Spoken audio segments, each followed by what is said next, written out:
Իսկ խցի պայմանների մասով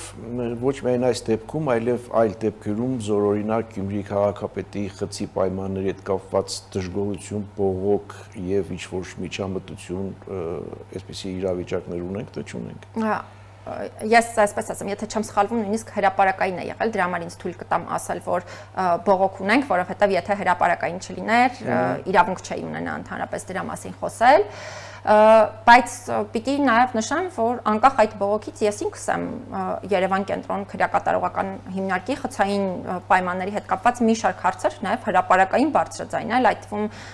եթե ուսումնասիրեն խոշտանգումների կանխարգելման բնագավառի մեր տարեկան զեկույցը, պարբերաբար այնտեղ էլ է անդրադարձ կատարվել, նաև պետական մարմինների հետ հաղորդակցության շրջանակներում խցային պայմանների հետ կապված ես ինքս պարբերաբար եմ բարձրաձայնում հարցերը, որովհետև այո, նշված քրեակատարողական հիմնարկում խցային պայմանների հետ կապված կան տարատեսակ խնդիրներ եւ միանշանակ դրանք ես չեմ ուզենա ասել, որ այսպես անհատական են, հա, որովհետեւ միանշանակ դրանք համակարգային խնդիրներ են, բայց այդ խնդիրները պետությունը պետք է կարողանա շուտապույտ լուծել։